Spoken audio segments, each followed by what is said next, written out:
Cavite serpentum. Maybe in the last minute of your life you want to be something more than a goddamn savage!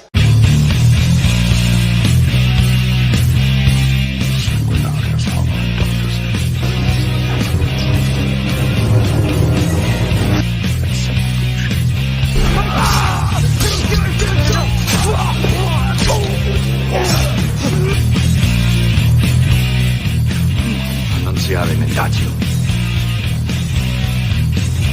Ego sum homo indomitus.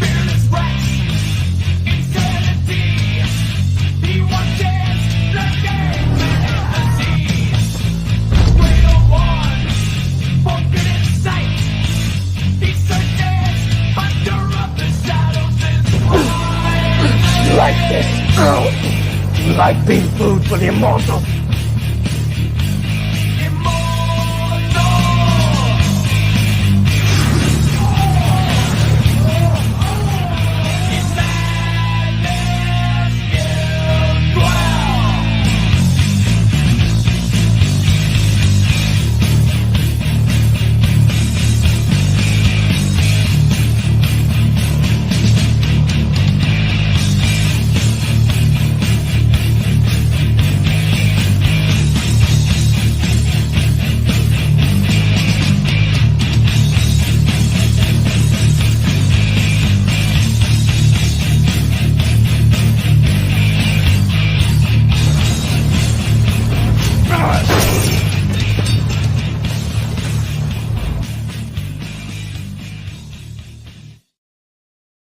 Oh, what is happening, my savage friends? You are listening to the voice of Immortal Coil, one of God's own prototypes, a high-powered mutant of some kind never even considered for mass production.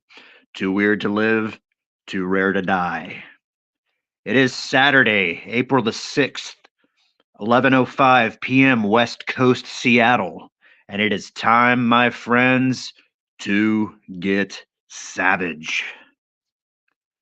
This video contains copywritten content. However, under the Fair Use Act, Section 504C2, Title 17 of the United States Code, this content is presented for the purposes of education, entertainment, through the use of parody, satire, critique, analysis, and/or social commentary by means of subjective opinion.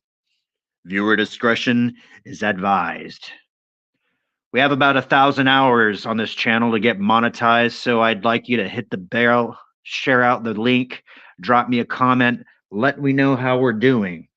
I'd also like you to lift high whatever it is you are imbibing and join me in the savage salute. Here is to us, what is like us, not a goddamn thing. I'd like to say hail to the chat. Joining us right off the bat, we have Elspeth Meyer. What is going on? Thanks for joining us. And then, of course, we have our co-author. We'll bring him out in a second. So whether you're joining us now in the live stream or you're listening to us on the replay, hail, welcome in, share the video around. Feel free to drop your questions in the comment section as the show progresses, and we will get to it. Joining me tonight is my esteemed co-host, the man of 1,000 names. You know him from your past lives, coming to your portal to rearrange your taint chakra. The story, the legend, the myth, the fairy tale, Shock the Monkey, Finger of Tahuti, author, Stephen fucking Walton. What is happening, sir? Yeah, brother, hail the chat. I am Lodonis Raven Wolf Dragonstorm, your seer and sage. Hail to all my fellow survivors and thrivers from narcissistic abuse on that spiritual journey post, coming to your higher self, a better understanding of who you are, your strength, knowing your worth, believing in yourself. And make sure to wash your hands and wash your ass. I am here with the lean, the mean, my brother, my spiritual brother, with a stroke so long and wrong, they come from other planets to get that dome. And I am ready to have some fun tonight. What's going on, Coil? Oh, brother. Man, you're good for the ego. I want to I'm stroking it. I want to congratulate Walton for breaking 10K subs this weekend. Holy shit, dude. Man, so we've been putting the work in this week. I think we managed to stream at least every other day. Yep. Yeah, and it's really showing. We're coming off the back of a really great aluminum spork podcast. Yes. Yeah, we've known Spork and News podcast. He was one of our fourth wave buddies, and he's rubbed elbows with the big guys. Like Steven has too, but He's tried to dock too. He tries to dock. He didn't hug like Walton does. I know how to hug him. Right. Scott, he puts too much hips into it, so he scares off the big fish. I'm just crazy. They know to avoid me. Yeah. So and it's interesting. Scott ended up having some like technical difficulties with his equipment, and It happens when you get to that age as a man. That happens. yeah, it can happen. Especially like when we said like the Sage and Savage show was brought to you by Scott's junk, and then like his junk didn't even work. It's a hard process. You're recovering from something like that's like I have. A lot of us have, and sometimes you don't. It gets disrespectful. You look at it, you smack it, you talk down to it. Scott doesn't have that ready yet. He doesn't understand how to be disgusted in his own body yet in order to achieve a higher level of enlightenment. We will call it enlightenment. Now he's a beautiful man. I've said this plenty of times. You, him, people like Tina in the chat. Hail Tina. Got some Ty Codd's got another account because she lost her account. Now she's got another one. That's who Elspeth is. Gotcha. Sergeant Pepper in the chat. Sergeant Pepper, thank you very much. All my sisters out there, all my fellow survivors, and RR in the chat since the fourth wave days. But it is you're on the right path, my brother. I've seen this happen to me a few times. It's like my angels have been smacking me, smacking me around. And when I let the Hoover happen, my prosperity shuts down. My doors close on me. It's like all my guardians are like, you can't have this door yet because you need to get rid of the goblin. And then once once I really went through that week where that fight happened, and which is still driving me a little nuts that people were like, he was looking for a fight. I was sitting at home watching a movie and this bitch brought him a fight to my house. You know what I mean? Like, I don't, the levels that toxic people will go to in order to make you look or feel bad, or try to make you look or feel bad. When there's nothing you can do. It amazes me, but it also pushes me to be a better person, especially when people like Coyle step to me and give me a good pep talk and make me really think about myself and what I'm doing and the direction I'm going in. And then we have one of the longest, most amazing streams we've ever had. And as soon as that happened, and the gods were like, "All right," my angels were like, "Okay, Steve, you get it. You're good now." They opened those floodgates right up, and I'm over 10K. And I also had Angelus Draven staying here, so I think Draven's my lucky charm. All right, now let me tell you something. I thought that hugging Angelus would be, I thought it would be soft. I thought it'd be I thought he'd be a little like I imagine Rookie Critic to be fluffy. Yeah. But Draven ended up being kind of like stiff. He was he's like. It's like sumo fat, Interesting. And and he smelled sweet. I didn't expect that. He smelled sweet when I got that. But he was my lucky charm. He was here with me all night. And you know what? Yes, but I'm upset because I didn't get bit. I had a vampire in my house and I didn't get bit. So but I did get to 10K. So there you go. Yeah. Well, maybe next time. Yeah, it's gotta be next time. Yeah. I'm gonna smoke pot now on camera. All right, so clearly Steven's ready to relax. But yeah, we had a really good show over on Spork. I've known the man for a number of years. We've streamed together quite a bit. But as far as topics go, we were never like in a paranormal, metaphysical kind of spiritual setting. So when I drop the bomb that I've been a ET contactee, he was like, "Wait, what? Hold on a sec. Wait a minute." Well, it's not how you bring up an everyday conversation. No, it's not. So, And that's kind of what I was trying to tell him is that there was never really a good time to like broach the topic, and I don't want to float out an idea just to get like on somebody's stream. right. Cuz and he assured me like I'm not just somebody, but there's people when you get to a certain echelon and when you're having certain guests on, they try to schmooze their way into the panel and, promote their wares. But Mhm. it just so happened that we were talking about very relevant like biblical and creationary uh subject matter. Yeah, he's a And spiritual Christian. It's like we miss Final Death Star because he was very in depth on that too. we sure do, and I wish him well wherever he is with his hot little Hot Asian Asian wife. wife. He's with his hot. He ain't thinking about us, bro. Nah, man. Nah, he's balls deep in the Far East. A So hot Asian wife. Yeah, it's like I wish we were living his life almost as much as I wish I was living Mr. Bojan's penis. Like if I was his penis, I wish that I was kind of Final's penis now and again because hot Asian wife. yeah, I miss him so much. He was a it's wonderful like man. reincarnational dong energy. Well, yeah, Up the and I taint tried to chakra. tell you. By the way, hail out to Jillian from the International Dragonstorm audience. Thank you so much for being here, guys. Please hit the like button, share out the link, let everybody know we're streaming. We're gonna have some fun tonight. It's good to see you, sweetheart. Thank you for being here. Thank you to all.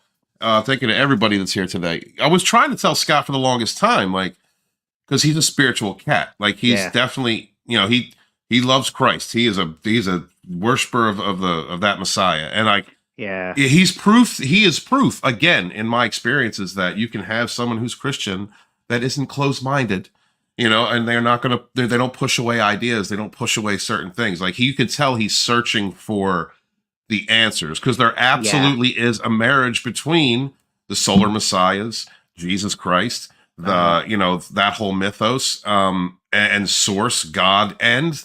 It's spiritual science is wrapped up in all of that. It's very it's a point that when taken correctly does not take any value or any wisdom away from like the Bible. It doesn't.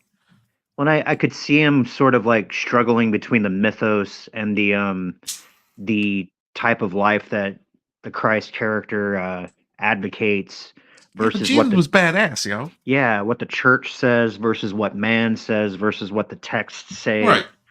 And then when he found out I was a contactee, like immediately his interests were piqued and like his questioning just changed to a whole different thing.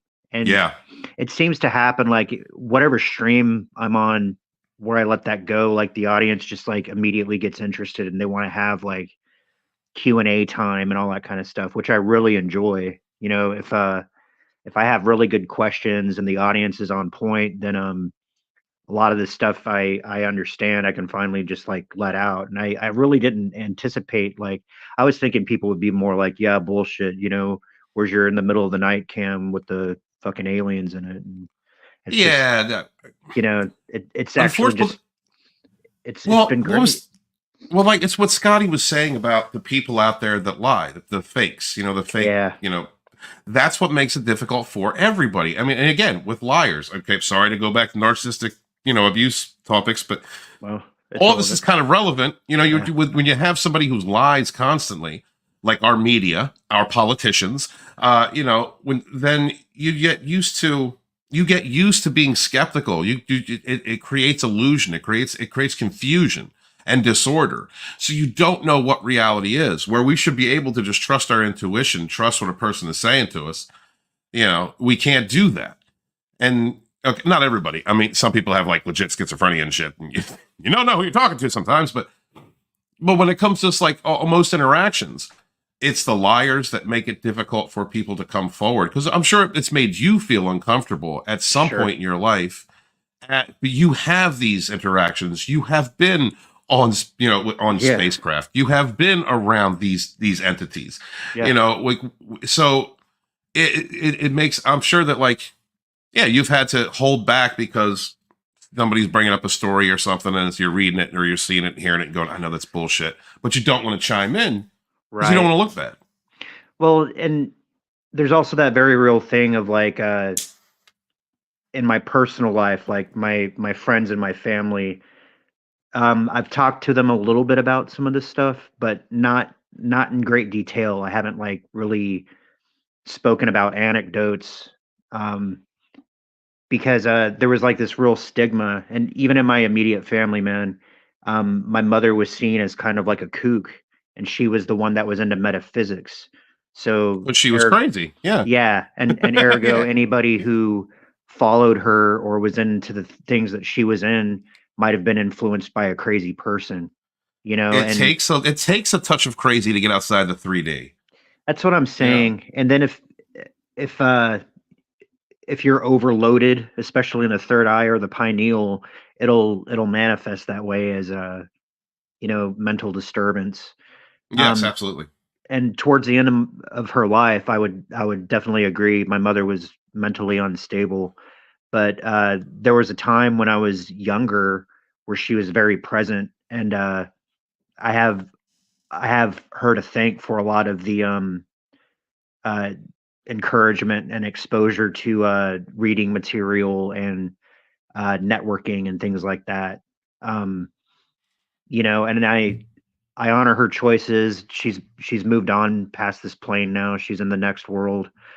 Uh, but when you have that sort of perception towards somebody in your family, it kind of becomes hard to be like, yeah, this is what's been happening to me since I was a small child. And then Yeah. especially like my dad and my brother, they'll be like, "Well, you just watched the X-Files too much, or you read too much shit on the internet or whatever." And I was like, "Yeah, but this was a part of my life I had to keep private from you guys because I knew that that would be the reaction, you know." Yeah. But I'm Much. older now. I'm a fucking grown ass man. My brother has his own shit going on. I have my own shit going on. My dad's married. He lives down south, so you know, um, I it's strange that we connect on so many different ways, dude. Because yeah, like my father, he's mundane. He's a dawn soul. He's a newborn soul, you know. And so he falls into the lower vibrations, and he's narcissistic.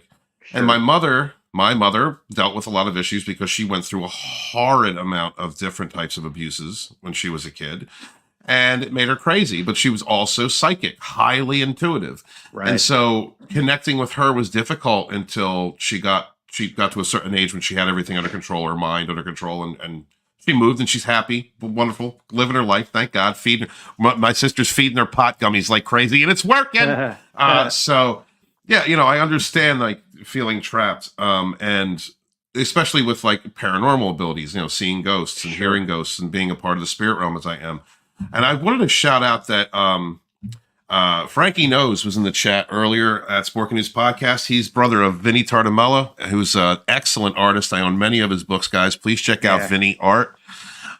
Anyway, Frankie was saying that he recommended this book about near-death experiences, people who died and then came back. It was called The Purple Pearl and the Butterfly.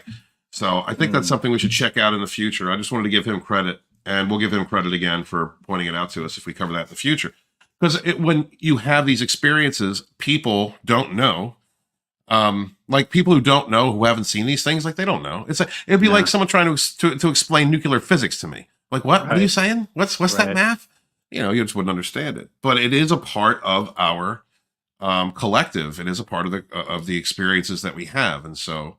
Well, I'm so interested. It's having you as a friend and being able to get the insights that I do about extraterrestrial. Listen, I'm gonna bang an alien chick. You're gonna help me do this, and don't give me one of the draconians. All right, I'm not your other friend. I don't want the draconians. I Nah, and want the sexiest, shortest race that you can get me. That's what I want. yeah. Well, and that's actually the way that the topic's going to head tonight after a couple more preliminaries, but as far as like family and all that kind of stuff go, I don't know about you, Steven. I had this experience where growing up, my father was like uh, supremely masculine, but he was Mm-hmm. also sort of he was raised by uh, his mother's parents because his mother was a teenage mother back in the Mm-hmm. 50s when it was like, and this is in the South, so it was very taboo. So he was raised with a level of like corporeal punishment and you know, head games. And plus he was military, plus he was from Texas, plus he was like twice our size. So physical intimidation was part of his instructional process. He uh he got to be like a little bit more wise after he was older. You know, when I was in my 20s, he had actually calmed down quite a bit, and he and I were able to make some real headway in our relationship. Hmm. Even to the point where, you know, he knew I was practicing Tai Chi Chuan. He would start to ask questions about Chi and about like how exactly the martial art worked versus what he was brought up with, which was Southern Hanga. And you know, so we had some real back and forth. We traveled through Roswell, New Mexico. We traveled through Las Vegas, Nevada. We saw some craft in the sky, and I just kind of chuckled to myself because you know, it didn't surprise me, but it was very novel to him because you know, I think as we incarnate, depending on our life missions, certain people will voluntarily downgrade their awareness in order to propel you forward. So the type of Uh-huh. person my father was and the type of person my brother was um, very much helped spurn my own personal evolution. And it's easy to say, like, well, because it's you, it's your trip, so you're the central character in your story. But for how my story has evolved, that was all necessary. You know, there had to be like a level of skepticism so that I was able to humble myself and ground myself so that I'm not Hmm. like some fucking Yahoo trying to self promote and be an asshole and Right. you know what I mean? And I think my down to earthness and humanness make it easier to relate to so that when I'm talking about these things, it's it's like a little bit more normal. It's like you're talking to an actual person and not just some weirdo who's trying to be on camera. You know, that's another reason why I held off for so long. But I was looking for, I was kind of looking for a way to do this without like being out loud about it early on in the career where I was still kind of covering entertainment and the same thing that everybody else in the Menace was doing.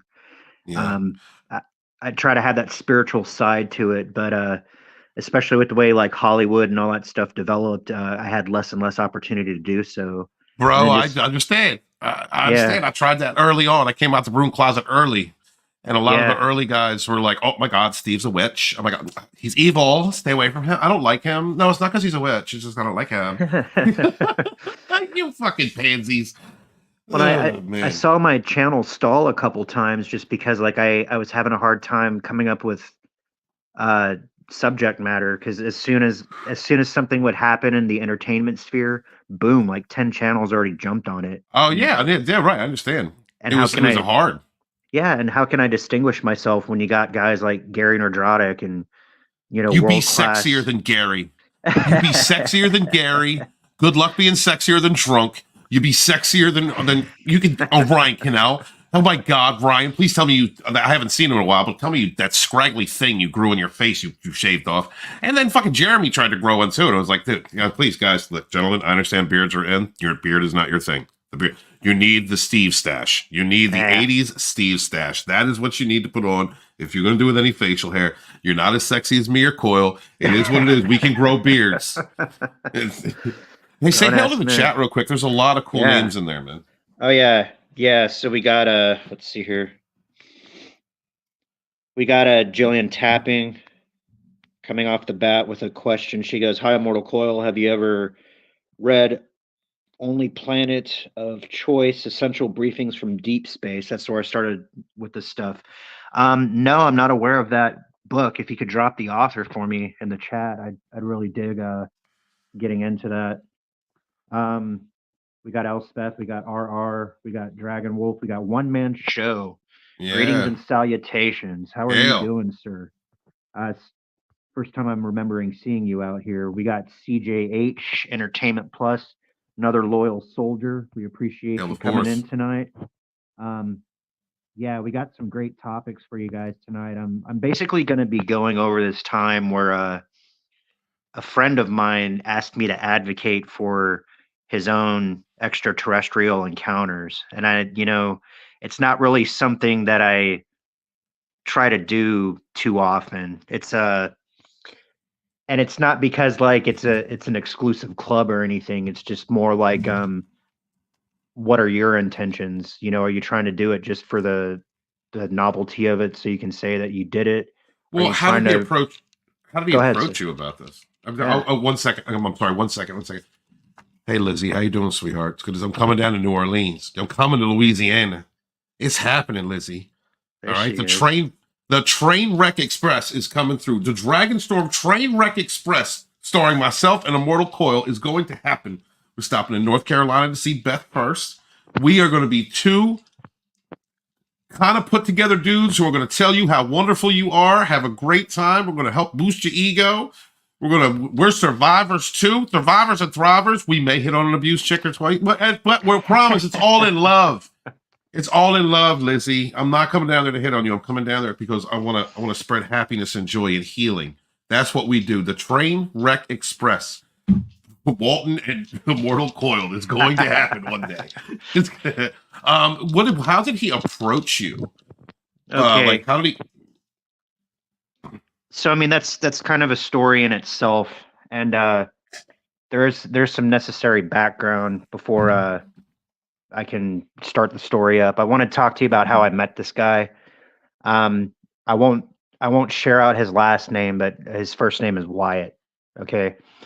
Um, Now back when I was about 40, 41, I decided to check myself in to rehab for alcoholism. Um, I had several losses of employment and several destroyed relationships that were secondary to my alcohol use, and I had to take responsibility for it. I had to take some time off. I always told myself like if I was gonna really give it a rest, I would need it to be in a medical setting where I'm away from everything that I normally do. Um, and I had some bumps in the road in my personal life. That was just the way it went, and I decided to self-medicate as a reason. Mhm. Um, Now when you check in, you're just kind of, you know, fish out of water kind of stuff, and you start to bond with your they put us into groups. We had like a counselor that we were assigned to. The counselor had like maybe 10 to 12 other bodies that were rotating in and rotating out as everybody did their 28 days, right? Um, Mhm. One of these guys, his name was Wyatt, and he was actually one of the first people that I met when I checked in because after you're there a week or so, they start giving you assignments, and one of the assignments is like you're the new guy buddy. So when you check in, typically you're trying to do like your final blaze of glory, so you get as lit as possible, and you Right. basically just like sleep for 2 3 days. So he'd pop in on me. He'd poke his head in and he'd be like, "Hey, are you okay? Do you need some food? Do you need something to drink?" You know. And as I came out of my fog, I started talking to him. There was something like kind of mischievous about him. He was 20 years old, um, but he was tall. He was like 6'3", something like that. Um, but he was also like a street kid. He had been homeless quite a bit. He wasn't there because of alcohol. He was there because of fentanyl, and that's a real crisis out here on the West Coast. I don't know how it is on the East Side, man. But like all those like tent cities, like just displaced people with nowhere to go, and they hang out in the street in the cities, underneath the underpass on the streets. Um, and you can tell fentanyl people because when they're high on fentanyl, they'll like be super high and just like bent over and like almost like standing zombies. It's Wow. really weird stuff. It's a very nefarious drug. It's very cheap to make, and they import Mhm. it from Mexico. It's been allowed to persist especially in liberal cities like Seattle, because well, that's geopolitical shit. It doesn't really have anything to do with the topic at hand. But Wyatt, he started talking to me about like some of the things that he would experience as he was on fentanyl. And he said that he would almost have like psychedelic visions, and they included reptilian beings. And I was Mhm. like, "Can you describe them?" And he described something that was very, very close to Alpha Draconis. So then I had this choice. It's like, okay, do I open up to this guy? Do I start talking to him about what I understand? And would he get it? And is that something like I even want to do? So I had to kind of deliberate and meditate on that. Mhm. But finally I decide to start testing the water. Okay, now this is something that I've said on previous shows. And if you know, a number of you have been here when I said it, but we got some new faces in the chat. So I don't go around and proselytize. I don't walk around and look for soapboxes to hop up onto and say, "Hey, everybody, I'm Immortal That's my Coil, job. and guess what I can do?" Yeah, it's more like I will talk to somebody, and I am willing to go as deep as that other person is willing to go because I have respect for other people's belief systems. Just because I've experienced something beyond what most normal people have, it doesn't give me the right to burst their bubble without permission. Now, going on streams is different because I'm invited on and they know part and parcel what mostly to expect. And if I go somewhere and the topic at hand has nothing to do with metaphysics or spiritual evolution, I don't even bother talking about it. I'm just, you know, Mhm. shooting the shit with the boys kind of thing. But if somebody sincerely asks me or shows interest in any of these areas, I will start to probe them to see like exactly like to assess their spiritual evolutionary Mhm. rank, right? I guess that's the best Yeah. way to say it. Um, so once I figured out that Wyatt wasn't like he kidded around and he was kind of like in a horseplay and kind of stuff like that, but he had a real Was he serious. trying to probe you? Well, he like I said, he came from the streets, so sometimes he was a little bit more physical than he needed to be. I had to call him out on that a couple times. Like you're allowed to smoke cigarettes during rehab, but like only during like breaks, but he carried around a lighter and one time he flicked it in my face like 2 inches away from my eyes and I was like, I really need you to not do that. Okay?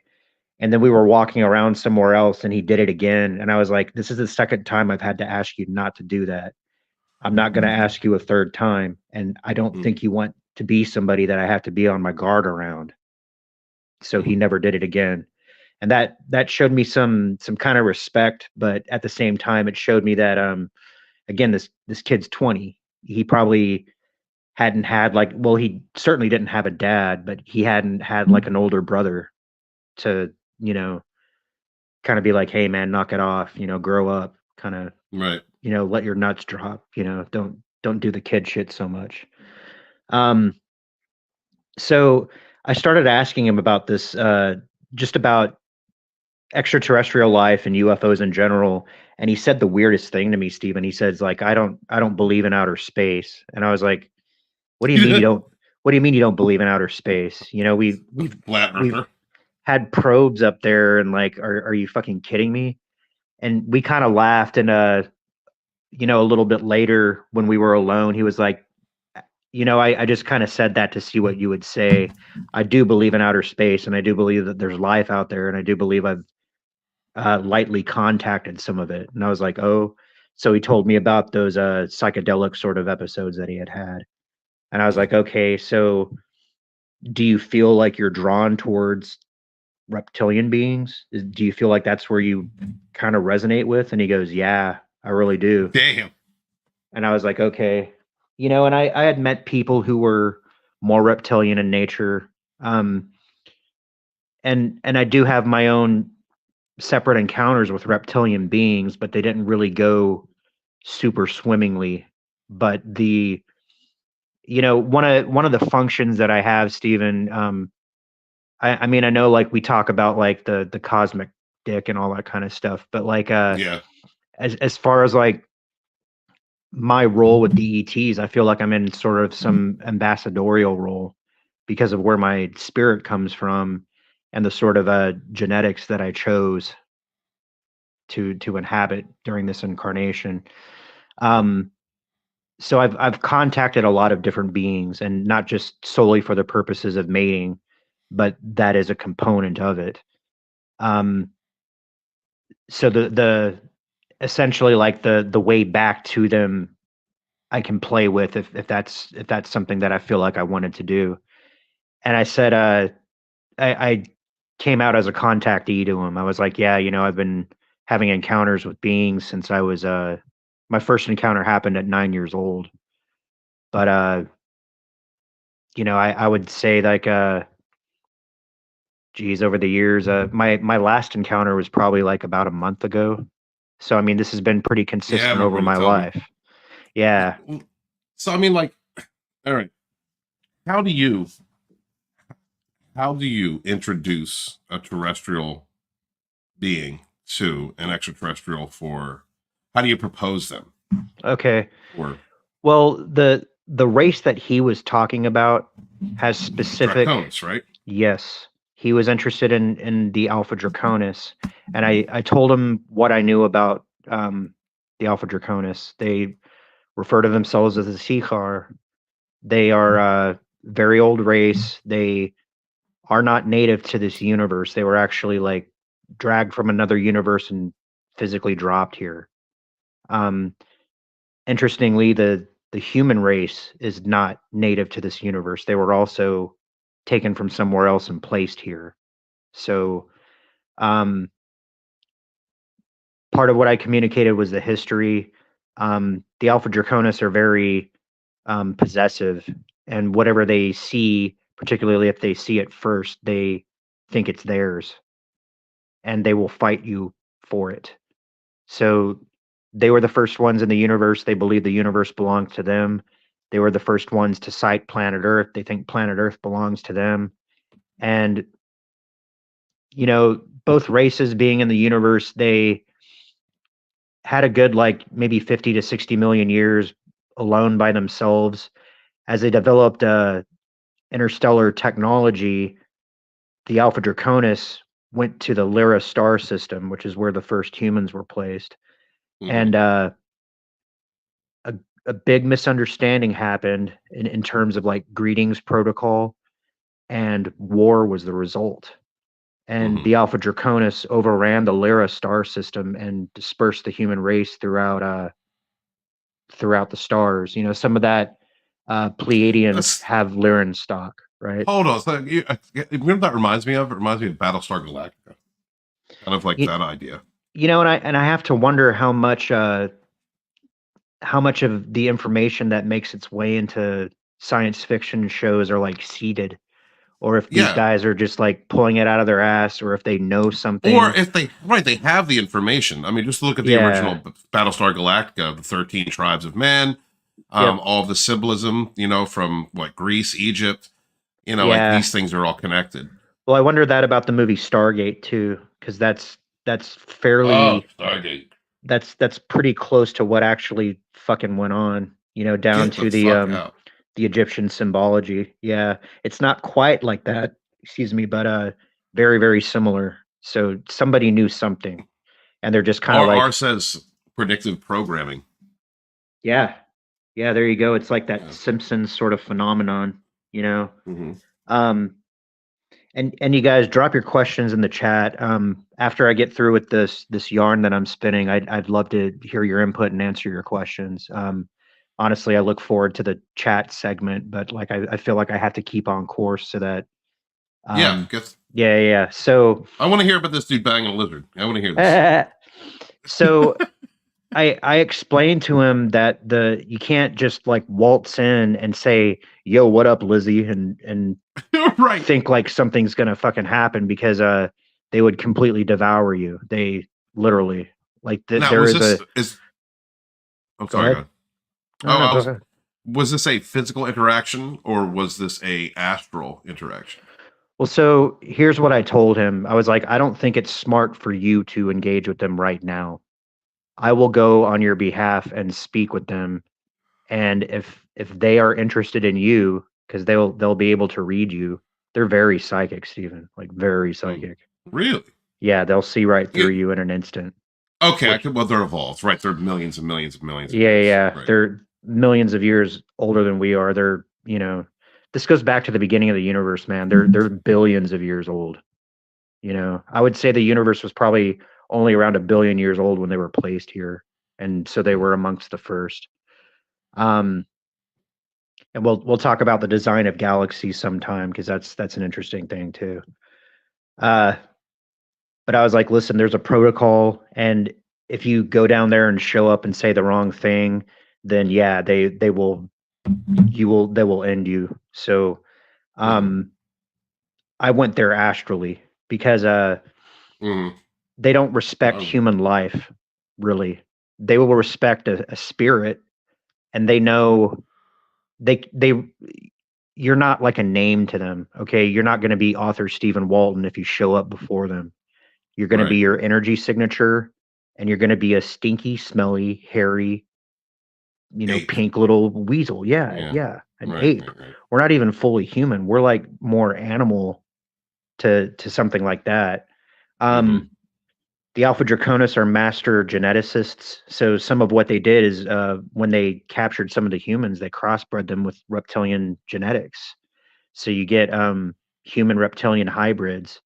Um, they overran the grays. You get gray reptilian hybrids. Indeed, the grays were enslaved and are subservient to them. Um, I've often heard that the grays would like to cast off the Alpha Draconis, but they can't because they literally can't resist them. But it's interesting that the things that were done to the grays were what the grays were trying to do to us. And uh, I mean, it's kind of like a interesting footnote. It doesn't really have anything to do with Wyatt. But what I ended up doing was I took an astral trip to their underworld domain, and it sounds kitschy. It sounds like Doomcock or something, like the hidden base at the center of the earth. But Yeah. their installation, at least on Earth, is underground.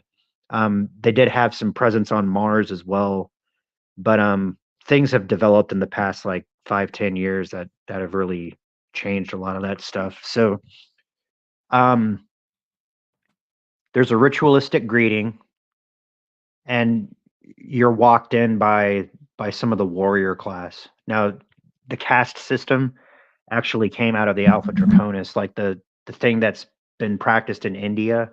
That's Mhm. directly a mirror of what the lizards do, the dragons, right? There's a there's a warrior kind of like surf caste. There's like a religious sort of like mage class, and they're very ritualistic. And then there's like a royal class, right? So it's kind of like the serfs and the dukes and the kings. Same idea. Practiced in Europe, practiced in China, practiced in India.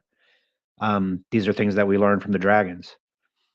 Um, so you're escorted in by the Sounds. warrior. Um, Mhm.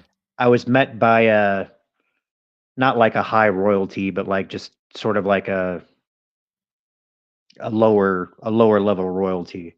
And you can tell the difference between this is interesting too. Racism was taught to us by the extraterrestrials. The royal Seekar are are white. They're white dragons. Really? Yeah. Yeah, and they look more dragon like in the sense that we picture dragons, but they're still bipedal. They're not like animalistic. There is native dragons though. It's interesting. There's Terran dragons. Stevens talked about them, very close to the energy of Mhm. ley lines, like more spiritual, more like fifth, sixth density.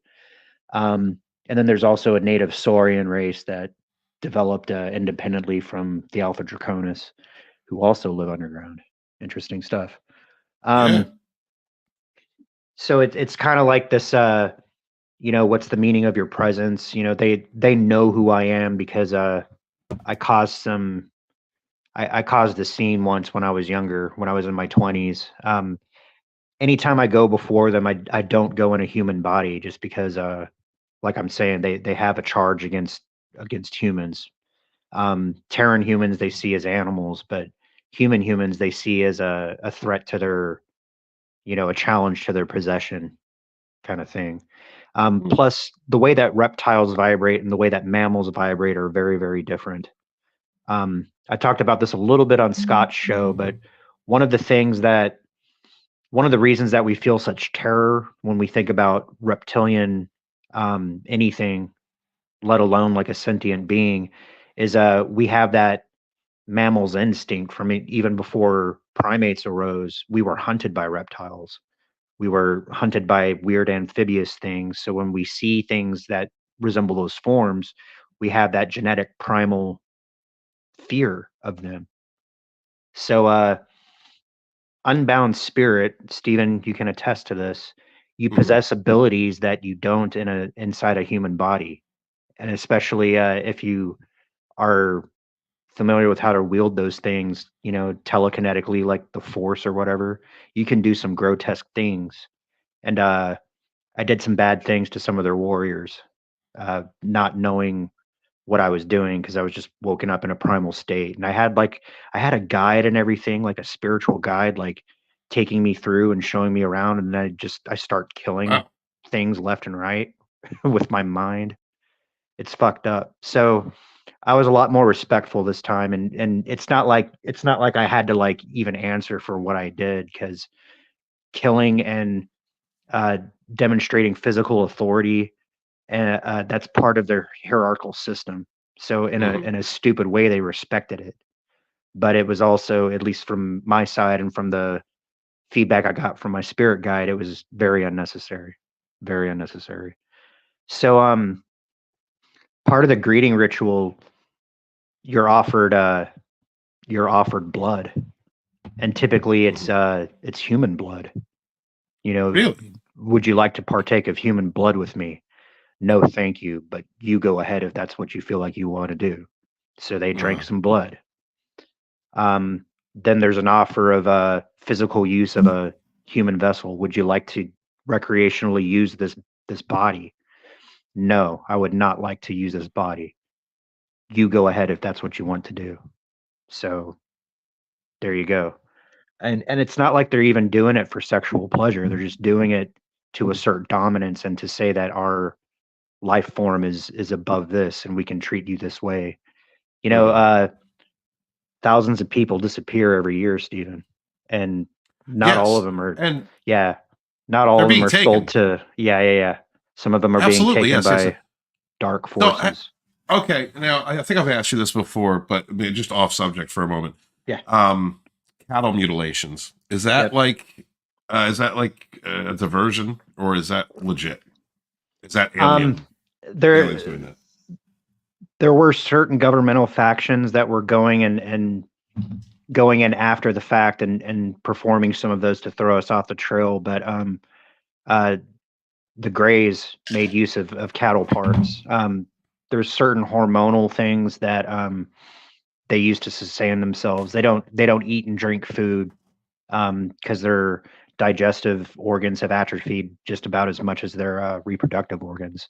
So what they do is they use their skin and they absorb nutrients through like some bizarre form of osmosis. But they'll make like I'm saying, like hormonal and blood and uh, adrenal secretions to nourish themselves. There's also like a slightly photosynthetic element to them, but yeah, that's one of the big things. Like I don't know if you've ever heard of the Dulce Wars, but that was a confrontation between the U.S. military and the Greys in an underground base when some of the humans went into a restricted area and found some vats full of Wow. body parts and yeah, some animal parts too. It was it's about as creepy as you can imagine, and a little bit off topic, but it's something that you guys can go out and research sometime. There was a man These named are. Oh, go ahead, brother. there was a man named Phil Schneider who is primarily the spokesperson of the Dulce Wars, and he was silenced by the government. They killed him. So Wow. that's how seriously they took it. Yeah. So you Yeah. had See, something. you hear about things like that, and I have a whole bunch of other questions, but they have nothing to do with the story. Yeah. I'm sorry. Okay. Well, that's okay.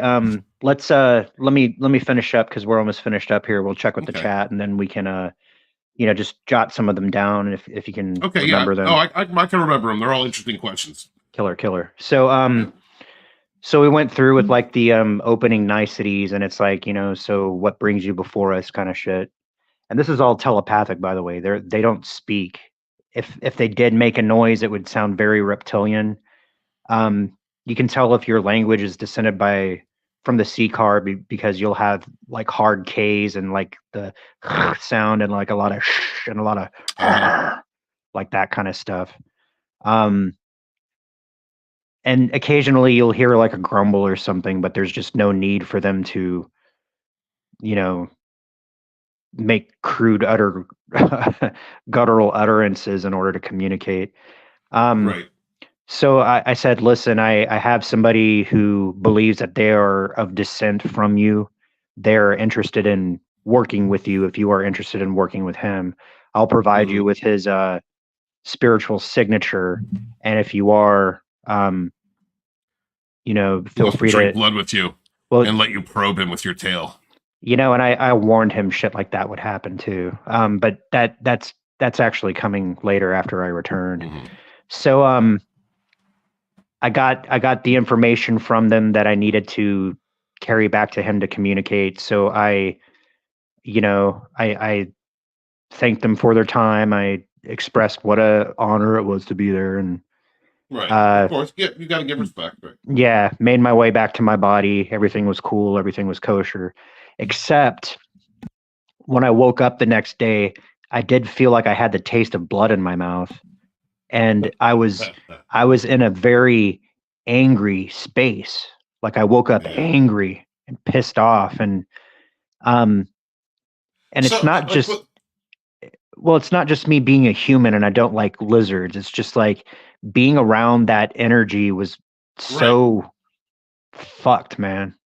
Well, that's why when you mentioned earlier, you said they're highly intuitive, and of course, are psychic, and I attribute that to hundreds of millions of years of evolution. But at the same time, when you talk about a low vibrational species, warlike, selfish, psycho, narcissist, then you don't, like, for me as a terrestrial being, would not think that they'd have that ability because you're talking about low energies. But I guess that proves that even like what we would call dark or evil can also develop these powers. Yeah, there was someone in Scott's chat that was like, have you guys ever been around, or maybe it was a panelist, have you ever been around like no shit straight up demonic energy and blah blah blah? And it's weird. So I was telling you, like, there was like this ritualistic offering of blood and of flesh. And it would be a misnomer to say that they took delight in doing so, because joy and delight are not things that they exhibit, but they did relish in it. And it was like a supreme act of dominance and self-affirmment of position and of station, so it's it's a bizarre thing. Plus, to know that the beings that were being offered were probably not willfully brought there, so it's I'm on their turf. I'm operating by their customs. I'm not going to sit there and say anything, particularly because I was there to ask a favor, and I didn't enjoy being there. This is just solely for the purpose of helping another soul explore a possible origin of itself, being a conduit, right? Yeah. So like I'm saying, I'm like angry. I'm just like not looking people in the eyes. I'm giving off like fuck off, fuck you, go away vibes. Yeah. And somebody looks at me, I like look at them with challenge in my eyes, that kind of thing. You ready to drink, punch a baby, hit on a nun? Yeah. It's like you can't go to another realm without bringing a little bit of the other realm back with you. Absolutely not. Yep. it takes some time for it to dissipate. Just like if you went and had sex with a woman, it takes time for the energy to dissipate. And for when me, I walk into other spaces, it's the same thing, brother. I know exactly what you're talking about. You, So, I mean, it took, have to cleanse. yes, it took me at least half a day, and I did end up like showering and trying to There you go. wash it off energetically, kind of stuff. Water's very healing, you guys. Yes, it is. But you know, even like the counselors were like, "Man, what's up with you?" And I was just like, you know, I had a bad night. I had a really bad night. So I think I got tongue punched by Alpha Dracon, so I'm pretty upset. You know, and I wasn't able to explain it to them, but Wyatt picked up on it. He's like, "Dude, what's up?" And I was like, "I was with them last night. You asked me to go and speak on your behalf, right?" And he goes, "Oh shit. Is that what's going on?" I was like, "That's what's going on." Yeah. So I actually like excused myself for our meal period. You know, you don't necessarily have to eat just because you're given the time. And I went back to my quarters or whatever you want to call it. And I sat down and I drew some pictures. So I drew a picture of a warrior cast member. I drew a picture of a royal sea car. And then I drew a picture of what I would call like a diplomat class. Now, this is important because what I was explaining to Wyatt is I'm not sure if they're going to contact you. That is completely up to them. If they decide to contact you, I would look for a being like this. And this diplomat class very particularly, very purposefully wears purple robes. Okay, so if you see a purple robed one, and it might seem like a dream, it might seem, you know, whatever. Then that is your basically your ambassador, and you are to follow his instructions to a T, because any sort of misunderstanding could result in a combat. Being eaten. Yeah, and trust me, especially like our Terran human physical form, we bear no physical match to a sea car at all. Okay, and so explain to me why you would do that for him, knowing that there is no chance for reproduction. Was he going for reproduction, or was he going? No, he specifically he wanted to explore his draconian genetical roots. Ah, okay. You know, they might ritualistically offer him a body and all that kind of stuff. I told him about those ceremonies, but like ritual combat's also a thing. And you know, I told him that if he ends up being contacted by this purple robed being, that he is to shut up and pay attention and like don't speak to anything unless you're spoken to, and realize that a lot of these beings that the dragons fuck with are going to be lower vibrational beings, and they might even attempt to put him into place, that kind of thing. And you know, him and I fell out of touch. Like I went and saw him not this last March, but the March before, and he still hadn't reported anything that he consciously recalled. And that was also a possibility that I was prepared for, is that he may have encounters that he's just not going to be able to recall, because he has potential, Stephen, but he's fairly basic as a human being. So I think part of why I did it was just kind of to do it. But it was really like that. I saw that he was genuinely curious, and I felt the need that I had to at least try. Okay, no, intuition. Yeah, that's fine. You know, that's a valid answer. It's just, it's a shame that he couldn't tell you any, give any feedback. Yeah. Sometimes I wonder about him. You know, I talk to him from time to time, but like I said, he was very young. He's probably these days he's probably around like 22, which is still very young. Does he walk like he has a gaping asshole? You know, like, because I mean, you're talking about 25-foot things, giving back kisses. I could only imagine his poor little hominid body. You know. Yeah, I would think that a sexual encounter with these beings would be unsurvivable for most of us. No, you're getting you'd get murdered. That dick is the size of your body. Oh, yeah, no, I don't even want to think about that. That's That's a lot of Well, pain. Listen, I I have mean, a serious question. well, real quick, just to illustrate Okay. some of their culture, ripping something apart while you're raping it and then eating it is something they do. That's very Black Widow spider of you. That's very Yeah. that's, Well, they that's don't so fuck around, Steven. And I dude, mean, we I like think to I laugh and think it's a dated one joke, of but them.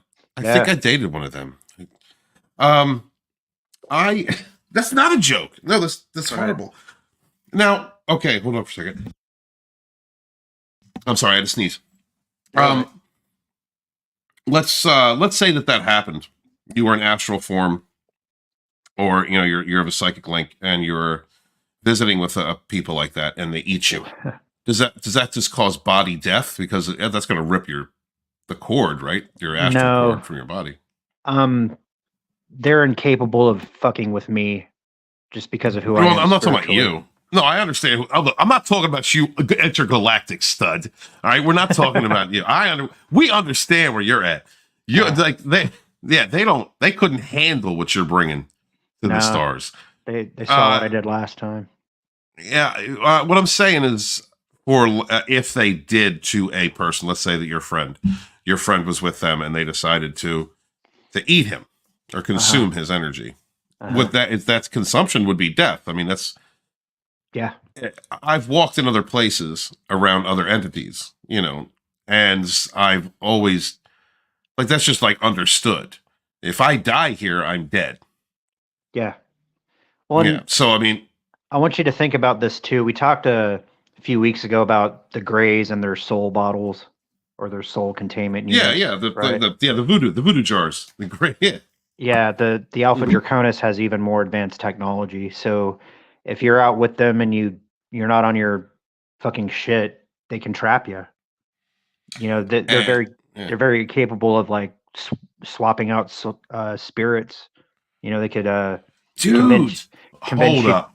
yeah, convince you to release your claim on your body through terror, and then install Like being demonically possessed, like a marionette, like creating a marionette. Yeah, more or less. I Yeah. wouldn't say like demonically possessed, but I understand what you're talking about. Well, pardon me, But I'm coming at it from that's okay. But that that realm, marionette analogy is very apt. Yeah.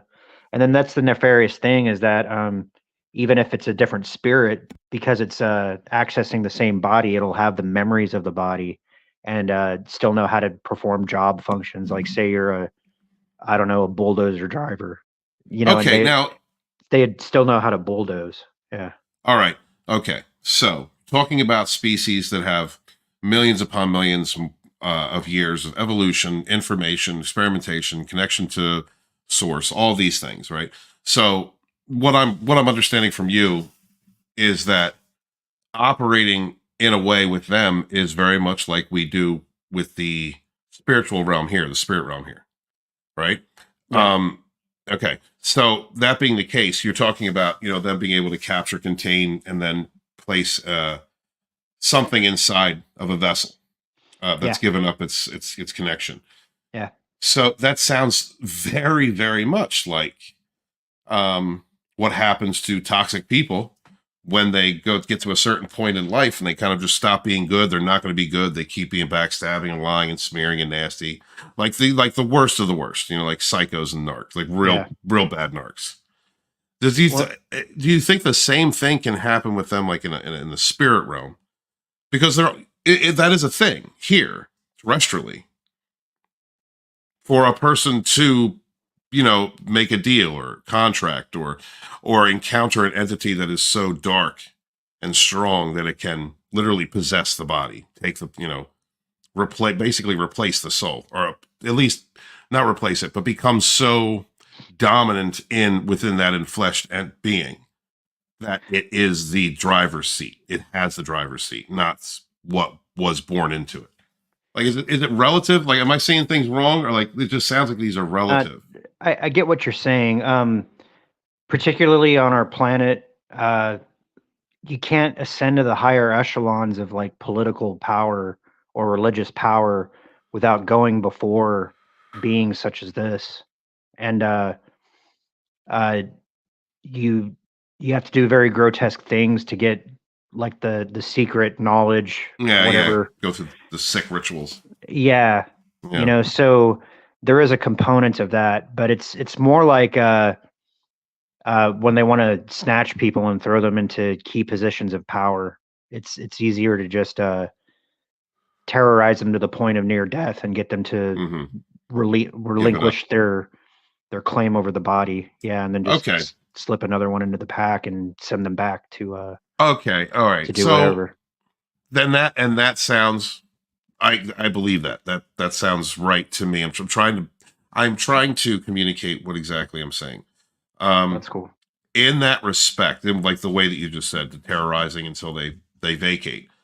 Like when you're talking about poltergeist activity, Yeah. like legit demonic activity, that's what they do. They harass and basically just wear someone down mentally, emotionally, spiritually, physically, if they're strong enough within the quarters, until they just go crazy, like just give up and give in, and then they become possessed or manipulated by those dark forces. Well, it's Like that kind of where I'm coming at with it. yeah, it's a similar. I would say like the skill is in the same family, but it's quite a It's different thing. things. Okay. Yeah, Okay. yeah. One of them's like they're compromising your will, but you're still in possession of your own physical. Whereas the other one, you basically die, and then before Ugh. your body's dead, they stick a different energy on top of it. Like Okay. you're So what happens to that energy when it's contained, when it's caught? What is that? What do like they when what do they they do with your soul? uh most of the time they just let it go on. They don't Oh really my have god, any. they rip it out. They're like Shang Yeah, Tsung and motherfuckers out there. yeah, It's pretty much. crazy. Or like yeah, like have you ever seen that movie The Chronicles of Riddick, where the bad guy is able Oh to yeah. rip the spirit out of somebody? Yeah. Oh, I love that one. Yeah, Yes. Yeah. The dude, I love Riddick necromongers. too. I'm a necromancer, bro. Yeah, There I you was go. loving that. Yeah. And I understood what the whole idea of the underverse. God, I hope to do Yep. another Riddick because I liked how they came back in the third one to like Yep. the first one. Yep. You know what I mean? And so they need to continue the necromonger story. Well, he needs to get to Furia. Yeah, get the Fury. That has to be it. Yes. Oh, I love Riddick all day long. Same, bro. I could do a entertainment stream about Riddick all day. I follow Vin Me too, Diesel bro. on Instagram, and every time he posts something, I'm just like, "When's Riddick 4 happening? Yo, dude, when's Right. Riddick 4 happening?" Riddick 4, dude. Every single he time. he did Riddick 3. So this is why I like Vin. Yeah. Is he did Riddick 3 because the fans wanted it. Yeah, Like he it funded it himself. Yeah. Yeah, dude. And so he's got the Fast and the Furious franchise, which has gotten ridiculous, but I loved it up until, a certain point. I still watch them. But, he has that, but he's someone who is in the position to be able to give us, Riddick is him. Look, dude, Pitch Black, Yeah. that was such a good story, man. Badass. Yeah. I mean, just right, a one and done. It's rare that you see stories that have a one and done and then get a continuation. Now they went grand. They went grand with the Necromonger story, but that story in itself was great. That was really so good. The race love the across that world. volcano planet. Yeah. And those like it's an animal thing. That those tiger guys. Yeah. And Kira was pretty hot. Oh God, Kara was so hot. Yeah. Oh, why'd she die, man? I know, bro. So okay, I'm gonna go ahead and get into some of the questions from the chat here. Okay. And then we'll get into some of your questions there too, Steven. So let's see. Okay. Uh I would like to mention that RR mentioned Nephilim-sized dongs. Can everyone take a shot for Final Death Star? That was the trigger word enter the unfamiliar's chat. When you said Nephilim, you took a shot. So please take a drink of whatever it is you're having right now. In honor of our brother and his hot Asian wife out there taping UFOs and building companies in California. What an asshole. Okay, so Elsef says grew up with a bookshelf with Edgar Casey, Richard Bach, and Future Shock the Monkey. The monkey. Yeah. I'm not so familiar with Bach and Future Shock, but Edgar Casey, I've studied him. especially like we were talking in Sporking's stream about David Wilcock, who purports to be the reincarnation of Edgar Casey. Yeah. Now David Wilcock is an interesting character. He does have some good information. I'm not sure how much of it he channels himself and how much of it's like you know, gobbledygook. I would trust him between 60 to 70%, but there's still something a little bit like off about him, at least from what I can read. And it might just be the difference between our spiritual vibrations. I have no doubt that he's spiritually trained and spiritually skilled, and he does bear a resemblance to the young Edgar Casey. But there's things that Casey said that still have yet to come to pass. That I guess I'm still kind of like waiting around to see if it's going to happen.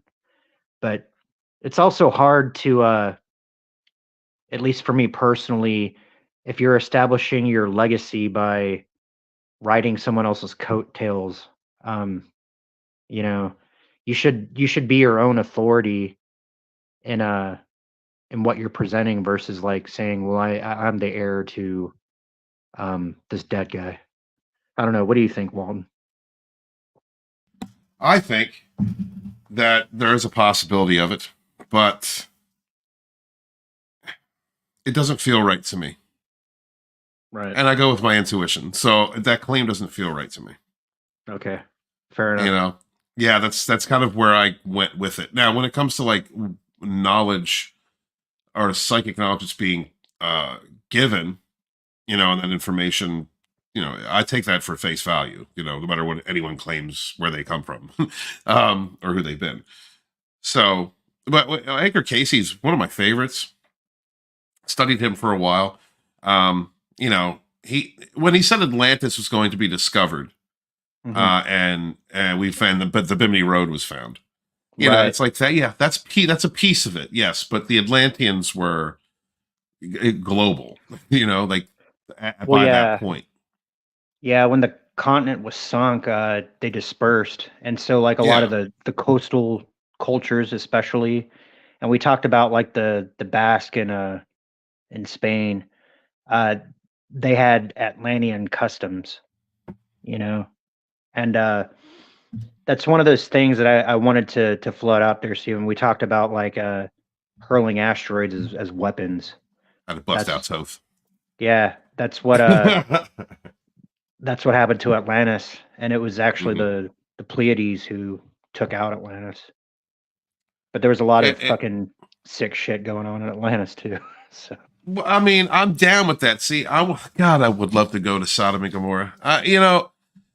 Just to explore. I'm on a higher plane now, guys. I promise. I'm not trying to be a BPD magnet or anything. It's just I would like to see those things. I would have loved to have seen Atlantis. When they talk about the crystal, the giant, the crystal that was like atop the tower. Yeah. That was like a laser. Like that had me fascinated from a very young age, and also set my exploration into crystals, vibrations, light, refraction, those types of things, just to looking for what I feel is correct, is the before technologies, before the Great Floods, which dealt with ley lines, using the earth, using natural forms of energy. Right. Levitation, things like that. Right. The pyramids themselves, the power generators that are the freaking pyramids, everything about them is generating free energy that comes from Gaia. Yeah. So these are, and these are very interesting technologies that are either subdued or just misunderstood, or the information is not being given to us. There was this, I'm sorry. That's it. The Egyptian authority is going out of their way to make them seem like catacombs or tombs. They're not power tombs. No. Who in the living hell would? I don't care how big your ego is. The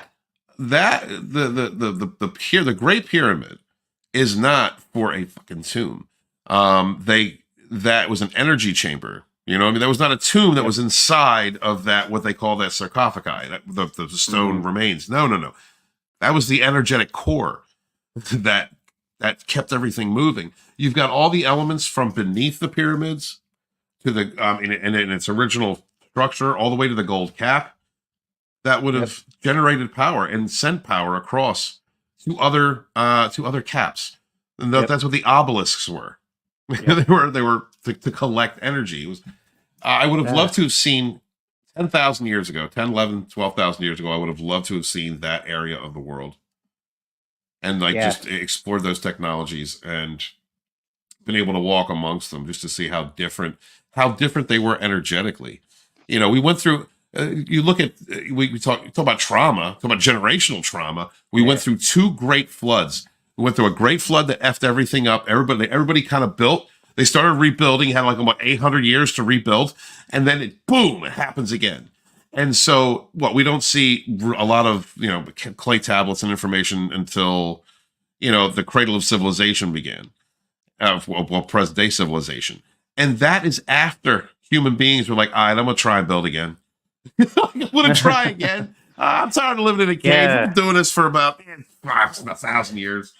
No, and I like that, how the human built pyramids, like the first couple ones were fuck ups, like they didn't get the angle right, and then they didn't get them right. Well, those were the copies. Yeah. Those are the people that were trying to copy that tech, but they didn't have the knowledge, and they probably didn't have the, what they would have needed to make those constructions. There were no inner chambers. There were no lower chambers. Right. Like the Great Pyramid was sealed off for a long, long time. And I think the French had to use dynamite to blow it open and get inside it. Wait, do you think the French are the ones who raided the King's Tomb? The Napoleonic French? Well, so King's Chamber, I'm sorry. Here's a story that I was given. And you can find this there's a book called The Wars of Gods and Men by Sitchin. Okay. And he's a big researcher, love him or hate him. The man who is primarily associated with the King's Pyramid is this guy named Colonel Weiss. And he was like, like Egyptology was sexy in the 1800s. And like, you're supposed to be able to make a fortune if you find a mummy or if you prove something. Right. So he was, it was his idea that, Cheops or Khufu was, the architect of that pyramid. And the only evidence that, we have that is the case was a piece of graffiti that they found towards the apex of the pyramid. And it just so happens that Colonel Weiss is like, yeah, I'm going to go in and check it out. And then he came out, he's like, yep, I found some graffiti. Come and check it out. And it was written, and it was put there with this paint pigment that doesn't decay. It's impossible to date it. And it's the same color that was used inside of other, locations known to have graffiti. So essentially, Sitchin was asserting that it was a forgery, and I certainly believe that. And I think the Egyptian government has ran with it in order to suppress the free energy and the extraterrestrial components. God forbid to let us know what's in the Sphinx or what was in the Sphinx. Yeah, and that's the other thing about Casey. Beneath the right paw, there's supposed to be the Hall of Records that talks about like the fall of Atlantis and all of and the Emerald Tablets. And you look at, I keep going back to the multi-level caverns, huge caverns that are underneath Gaza. Yep. And they go down like 12 level guys. They go down like 12 effing levels. Yep. Why the hell were the ancient Egyptians building entire systems of tunnels through solid rock, by the way, using, they had to have been machined. You can see the machine use on the walls. It's a circular tool that was used to carve out these smooth walls. Yep. I mean, why would they be doing that? How did they have the technology? Because they had power. They had electricity. They had tools. And that civilization is a hell of a lot older than we're being told. Yeah. All right. It definitely, if it was only 5,000 years ago, I'm sorry, we still have that tech, or somewhere they would have that tech. It was lost. My question is, was that the flood that destroyed them? Okay, we have weathering on the Sphinx, and we have what? And none of the outer layers of the pyramid still exist. No, The I gold mean, cap, and yeah, all that shit's so it's been hard. taken. It's hard to But date it. Yeah. yeah, and that's the other thing is the Sphinx is the body of a lion, and I truly believe it was a monument to the age of Leo. The Age of Leo. Yeah. Yeah. Yeah. It's far older than people give it credit for. Hell yeah, it is. It was that place was a wet ass jungle. Yeah. Around the time that was built, it was imagine imagine the Amazon, and what was built there. Yep. All the floating gardens and all the temples and the moon temple, the sun temple, and all that stuff. Right, it's all built in that environment. That's what the Egyptians of that time, or whatever those people were. That's what they were building those things in. It wasn't a desert. Right.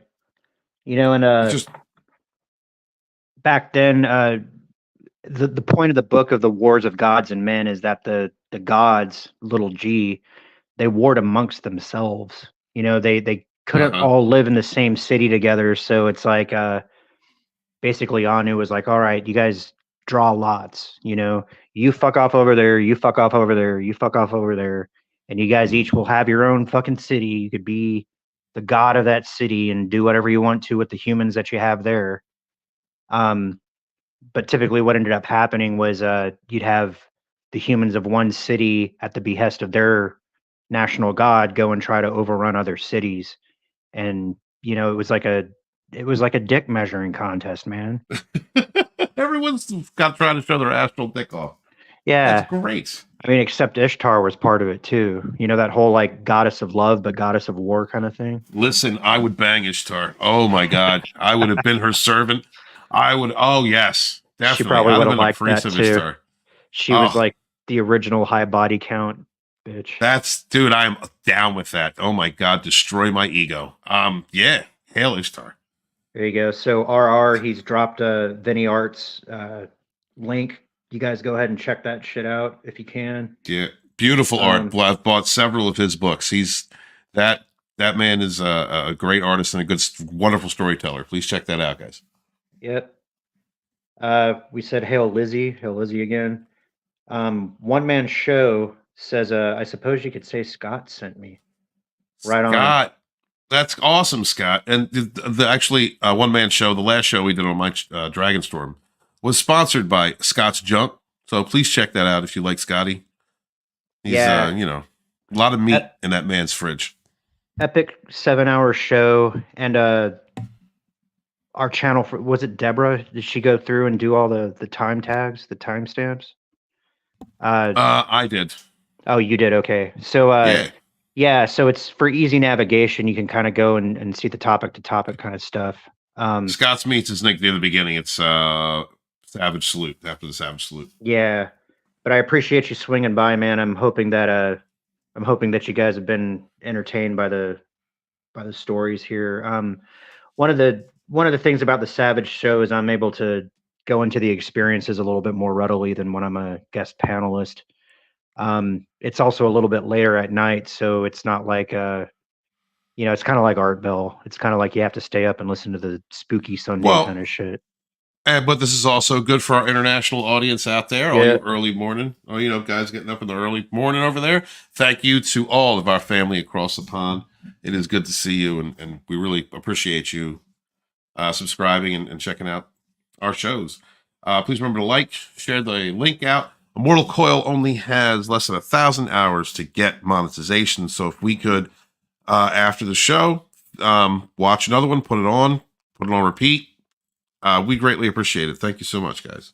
Yeah, I'm gonna go through. Scott was right. I'm gonna create a playlist of all the modern kind of live shows. Yeah, because there were, back when I was still covering entertainment, I still use the same like show title, but I'm talking about like Wolverine and Disney or whatever, Star Wars, Darth Vader. Put on our stuff and direct them to the episode where we talk about the time machine and being stuck back in time, right? Because that was a great one. That was, I don't know what the hell I was saying that night. I mean, opposed to you guys out there who haven't heard that segment, all I'm saying is if you if you had a time machine, right, and you went back in time, like we're talking like 100,000, 200,000 years, and you got stuck because something broke, and in order to fix it, you can fix it, you can get back home, but it's you have to fashion something to make something, to create something, to get something, to make something in order to fix it, right? It's going to take you a while. You've got to, you got to build the tools, and you've got to build the tech. You have the technology, but you have to build it. And you're really horny, and you haven't had any. It's been like 6-8 months, and you come across like a Homo erectus, or like, what if that's the original big black meat? What if that's the original Big Black Mike? You don't know. For you ladies out there, like, what if I came across, like, what if there was a Neanderthal chick, and I was like, oh damn, I kind of thought from the pictures, not pictures, but from the model makeups, to be kind of ugly, but you're looking good in that ass. Like, what would it be? Would you fuck one of our animal cousins, like our ants? Would you one of our hominid cousins? Like Gigantopithecus or Hoblohobolisk? Like if you had to, if you were really desperate. That's all I'm saying. That's a question. This is a Walton's self-fulfilling prophecy, right? I'm gonna go back in time, and I'm gonna bang one of these things. I just want because these human women are fucking me up.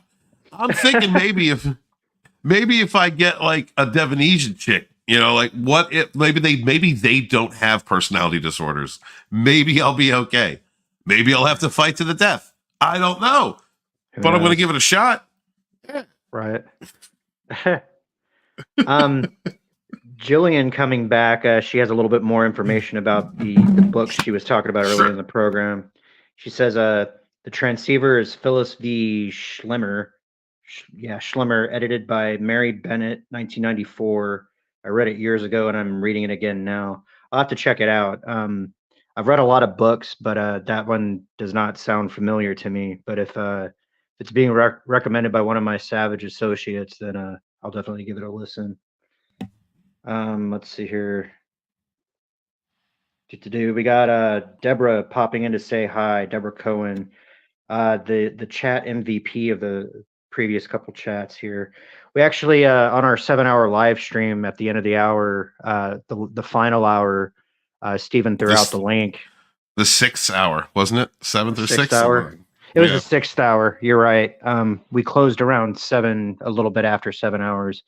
But he threw out the link, and we had a good chat with at least the final 6 people who stuck it out and hung out. Jessica, Deborah, and Beth, and CJ came up on panel. Yeah, it's pretty cool. And we got to talk about Beth's haunted mirror and shit like that. Oh, which reminds me, unless you're done, are you done with the chat? Well, real fast. Okay. RR says Ishtar is the original 304. That's funny. Yes, sir, RR, and I'm all about it. Dial me in. Yep. Okay, so I wanted to ask about. Yep. So some of the theories about Skinwalker Ranch or Bigfoot have to do with extraterrestrials. What if nobody can find a Bigfeet because they're an extraterrestrial? So my first question is, are Sasquatches extraterrestrials? And what about areas like Skinwalker Ranch? Is that terrestrial or extraterrestrial? Okay. Or extra dimensional? Sasquatch is native to Earth, but I believe Sasquatch as a society is between the 3rd dimension and 4th dimension. So okay, they possess a greater amount of the original primate that we were. So the original primate before ETs came and fucked with it was very psychic and very in tune with the earth. And I was just watching a video about a Zulu shaman who was explaining all this stuff. These types of beings, like when they were hunting, they were able to go out into the forest and like call an animal to them, and then the animal would lay down and allow itself to be killed, and then thanks was given and honor and all that kind of stuff. And then wow, that in tune. But Sasquatch, like I say, I think it fades between 3rd and 4th dimension, which is why we see them sometimes, but we don't see them all the time. The the most interesting report about Sasquatch that I ever read was about how in 1980, whenever Mount St. Helens blew in my home state of Washington, they found Sasquatch bodies and they had to get them out What? of there. Yeah. But they weren't allowed to be shown because again, it's like if the word got out that there was other sort of human-like life, the government would have a lot to explaining to do. The religions would have a lot of explaining to do, you know, and So it's yep, easier just to deny it. What? correct. So Insane. Skinwalker Ranch is more of like a dimensional vortex. So there's a lot of fucky things happening because it's like a kind of like a Bermuda Triangle kind of place. Hmm. There are some dark entities that come through that portal, but there's a lot of like time field based shit happening there because you'll see like a horse or a cow, and then like in the next minute it's eviscerated and parts are everywhere. Um, Hmm. yeah, and I don't have a lot of firsthand knowledge about the exact things that are going on there. That's just that's my read of it. There's a lot of other channels that have dedicated a lot more uh, better investigation than I have. I've just kind of like mildly looked into it because it's kind of like morbidly fascinating. Hmm. But I also know that there's a big effort to suppress the kind of shit that's going on there. You know, like the military and shit have been out there to investigate, but Yeah. they're far outclassed with the dimensional technology that's going on there. Whatever But forces are. they are Yeah, legitimately experimenting. It, yeah, yeah, yeah, and of course they're they are. eliciting fear and terror because they can. You know, they purposefully fuck with people there. I get the feeling that they would prefer that people rather not live there, and that some of this stuff is poltergeist-esque in order to Yeah. scare people away. But you know, like the family that's lived there, they're hunkered down and they're determined to stay there. They're Um, determined to stay. I know that's crazy as shit. yeah, There's like nothing you can do. nope, I've dealt with portals, not to that scale, but I have dealt with areas that have had them, sure. and it is uh, uh, what can come through is the most terrifying or like impish. A lot of times you will find like things that come Hmm. through they're impish. They'll hide shit on you. They're just there to Yep, like shut your light off, make yep, noise, yep. get your attention. Break your And window, that's fuck with your lights. Yeah, yeah, hide your keys, yep, yeah, shit like that. yeah, Turn the TVs on and off. yep. The sons of bitches. But when it comes to some place like that, it really it so it takes me to, forgive me guys, I cannot remember the exact stories, but I know that they're related. Maybe Coyle knows them. Um, so the that Netflix series, oh my god, with the kids, son of a bitch, Stranger Things. Stranger Things, right? So Yeah. the premise of Stranger Things, when it comes to like ripping a hole into another plane, is comes from a story that something similar that happened. It was at a military base Yeah, in New England. the Montauk Project. The Montauk Project. Thank you. Speak on it, brother. That's yeah. Yeah, so this is another thing that David Wilcock likes to hump hardcore. He does have some interesting information, but the way that I've heard it is that um you ever wonder how they pilot UFOs? I have, yeah. How do you deal with Okay. like the inertia? You know. So yeah. They have gravity-based technology that will cancel out high velocity maneuvers, right? So Hmm. after the crash at Roswell, um, they took the crash and they sort of like reverse engineered some of it. They brokered a treaty with the Greys, and then the Greys actually presented some of their technology. Really? Um, yeah, bodies were discovered, but Essentially what happens is that the pilots of these little scout craft, they put on headbands and then they are integrated into the functionality of the ship, which has also bioorganic sort of technological construction. Okay. The Greys are a little bit more mechanical. They have that element 115 that they fuck with. But essentially the pilots are integrated into the craft and they pilot it around with their thoughts. So the people who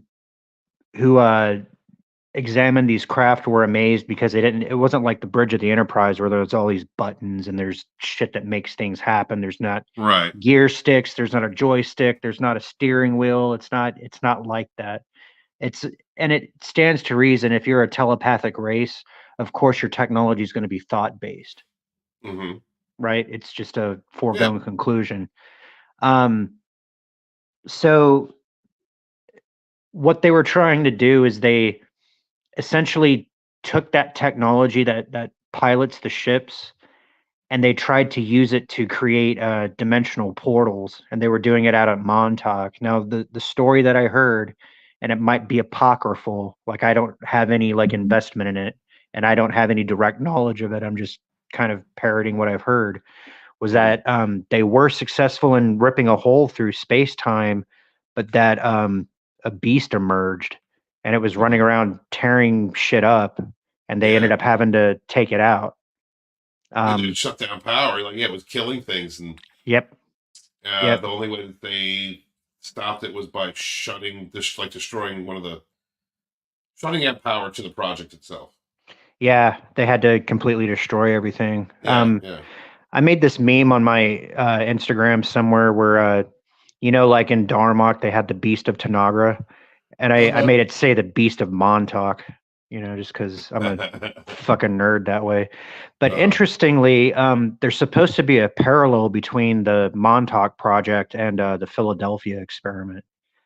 Now, the Philadelphia experiment, I mean, for those of you who don't know, they were experimenting with World War II ships, namely the USS Eldridge, with they were trying to cloak it, but what they ended up doing was, creating a rip in space time, and the ship disappeared for for about a minute, and then when it came back, like people were like stuck in bulkheads and like half in the floor, and just brutal shit.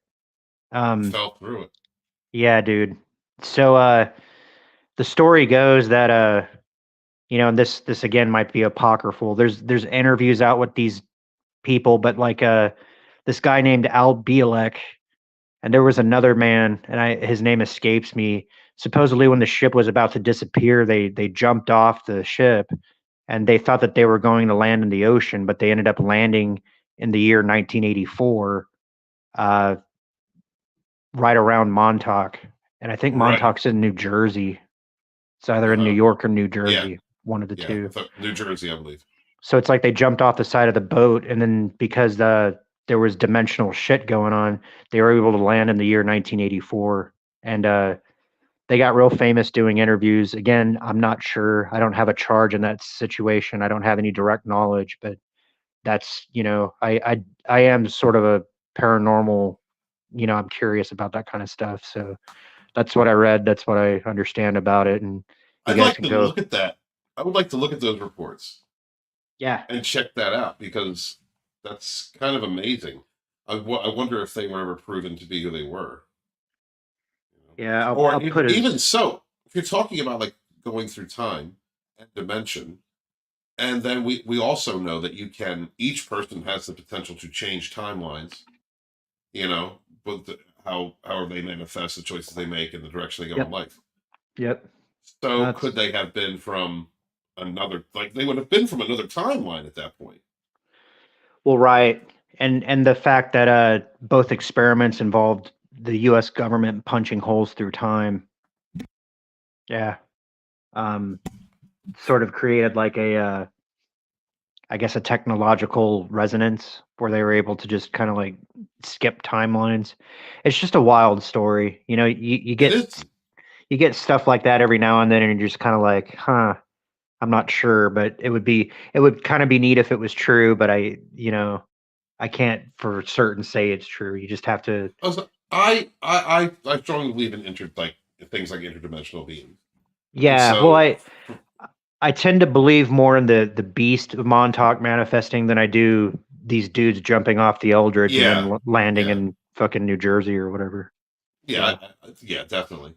yeah, But it's like kind of like. that whole, Go ahead. well, that the whole beast of beast of Montauk. That's what Stranger Things is based off of, and it makes me Yeah. wonder like how much influence possible events had on that show. Like Hmm. events like Montauk. Yeah. Just cool how art imitating life kind of thing. Yeah, definitely. And even if they took some liberties with their storytelling, it does Oh yeah, encourage people to look into the actual incident if they're that savvy. That's why I thought that the end of that Loki episode where the Eldridge was dropped at the end of time, you know, hmm it was kind of yeah, like a Marvel explanation of what happened to the ship and hmm kind of playing with the lore. So yeah, yeah, it's a trip, man. man, yeah, it is a trip, and all of these. God, if the government would just like, oh my God, it's been over 50 years or whatnot. Can we just know? Yeah, we knew you lied. Can we just know? Yeah. What documentation you have, and Well, you it's know, funny because it seems like every couple years they come out and they almost admit it, but then they walk it back, and they then walk it back. Yeah. yeah, and I'm pretty much at this point, and Steven, I would imagine you're at this point too, but your own personal experience speaks to the veracity of the kind of things that you would like the government to admit, but because you Yes. know what you know and you've dealt with what you've dealt with, you don't necessarily need the quote unquote grown-ups to say, yeah, you're right. No, I don't. Not at all. It's the same thing when someone says, I don't believe in ghosts." I'm like, okay. Yeah. I see them. I've interacted with No, them. totally. And it's like I don't need you to believe in ghosts for me to know Nah, that ghosts ghosts exist. exist. I've Right. I've I've encountered them. Yeah. Same thing Uh, with ETs. Go ahead. Jillian has a question in the chat. 43 after the hour. There we go. She says, question, what are your thoughts on O negative blood type? Uh, you know, RH factor, um, negative RH factor is supposed to be um a little bit more off world. Um, O is the universal blood type. Unless you're asking about the band. No, you said blood type. You didn't say type O negative. Okay. What do you I was think of wondering type O about negative? that. I was like, Peter Steele could hit some fucking bass notes, man. What about you, Steven? Did you ever do any like blood magic? Do you have any knowledge about that? I never fucked with blood magic. Nope. Okay. I understand the component of it. I understand the power of it, and that it is a powerful component to use. But I have the one of the two times that I used it. It was for something that I'll never want to cast again. Um, Oh, yeah. yeah, a friend got a chick pregnant, came over, said, "Steve, please do something." Ah, And I said, "Are you serious? Like, you could go to Planned Parenthood? Like, you know what I mean? Like, what? We can't do yeah. that." I was like, "Yeah, you can do that." And so he asked Yeah, me you to can do do that. something. And yeah, but he was my buddy. It was Cypern. He's the very first dude I ever worked with, and so Hmm. cast with. And so I was like, "All right." And I put together. I put I had to use the blood and a couple other things, and then Yeah. lit this urn on fire, bro. Wow. Did the chants, did everything that I had to do, did with them there, and then this thing broke in half. Ooh. Yeah, right. That doesn't happen. This thing just Right. broke in half, Right. and I knew right. And Cypher just looked at me and he was like, "What happened?" I said, well, it's done. It's done. Yeah. It's done. Like, that's what that means. It's done, and I'm gonna get some karma for this ass. You know what I'm saying? I was going to ask if you had any rebound out of that. Oh yeah, absolutely, I did. Yeah. But it wasn't as severe as I thought it would have been. But I think it was shared amongst the three that were involved, me and the two others. It was me, Cypher, and Narissa. Yeah, and Narissa got had her period that sometime within 12 hours she started bleeding, and then it was over. Yeah. Yep. And so since then I said, nah, I ain't fucking with blood magic. I'm not doing this. It's not yet. So I have no opinion. That reminds me of that scene of Game of Thrones with the Khaleesi, and she was trying to resurrect Khal Drogo. That's that blood magic right there. Yeah. Yeah, right. You can't. That's sinister shit. Yeah. When you are using the flesh as currency in order to create something, especially if it's destroying, taking away from, denying, then it's I don't know how people do it. Like first off, it's creepy to me, and I do some creepy shit. Yeah. And the energies involved, like what kind of road is that taking you down when you're dealing with something like that? That's sacrificial, Yeah. Like I understand the Druids had human sacrifice and things like that as well. There was a lot of ancients that did, or not a lot, but there were those that did. I still can't understand it. It to me, it would have to take the hysteria of a million a population of natives with 1 million people, like in South America, losing their shit because everyone's starving. So they're like throwing bodies at the gods. Like that's the only situation where I could see it. I don't even think that's right, but the only way that I could see it being like a culture. Yeah, I don't fuck with it. Was, what's crazy? It's like a couple years ago, I put a spell out. I forget what it was. I put a spell out like 2 years ago, and I was just like mixing some herbs up and listening to Ziggy Stardust. I put it out on Twitter, and then motherfuckers were like, "He's doing blood magic. I know Wiccans. I know these people. Yeah, he's doing blood." Like, motherfucker, that was herbs, bitch. What? I'm a Wiccan, motherfucker. That was some oil and oregano. After I'm done, I'm going to throw it on some noodles and eat it. Goddamn right. I'm a kitchen witch. What are you talking about? No, and there are cultures that practice like a blood magic and sacrifice. It's insane. That's death. That's literal death magic. Like the way in the red magic. It's. Well, and ask yourself where they learned it from. Who are they emulating? Where they learned it from. Where were they emulating? But like the energies that you're connected to, the forces that you're working in doing that. Like you're going to be consumed. Do you understand the karma that you are creating by using flesh, by doing blood magic?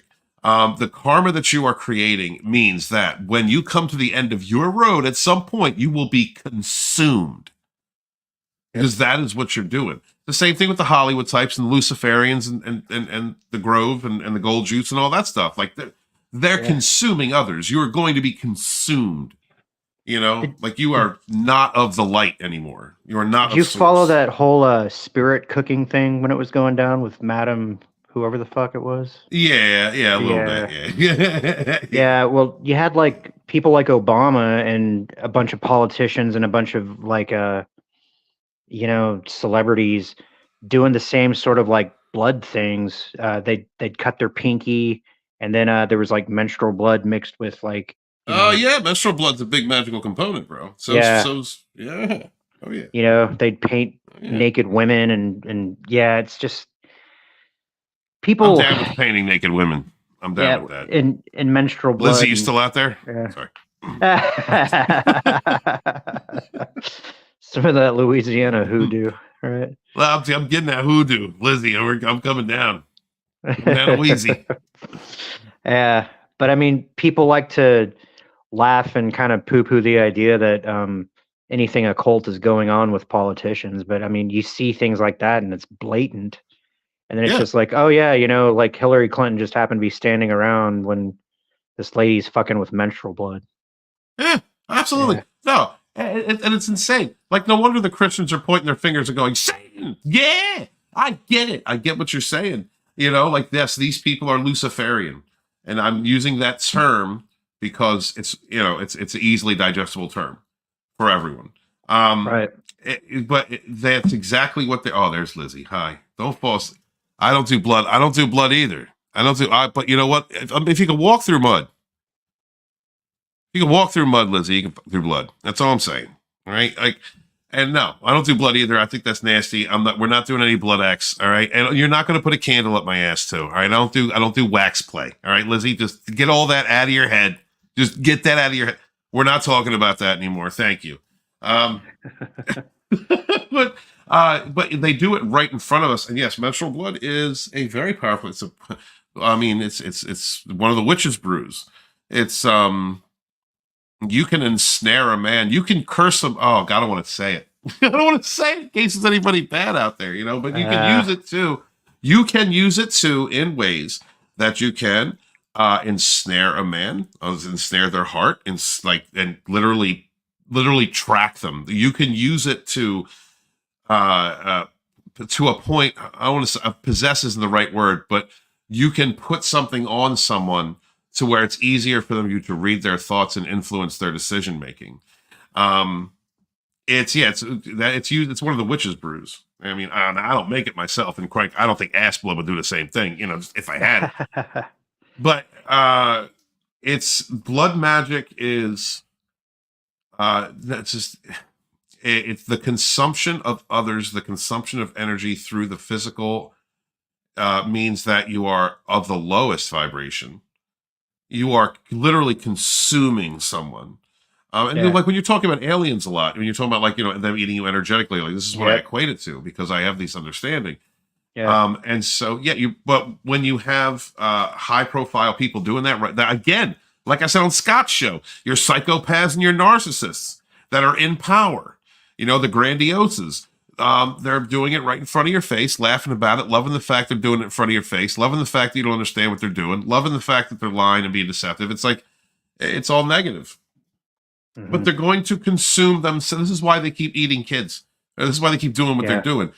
It's because they need to constantly consume. Their soul connection to source has been denied by themselves, cut off. When you live in filth and lying and depravity and the fulfillment of base desires at the expense of others, harming others, taking from others, consuming others, that is evil. Yeah. That's why narcissists are evil. They do the same shit. It's just in a different way.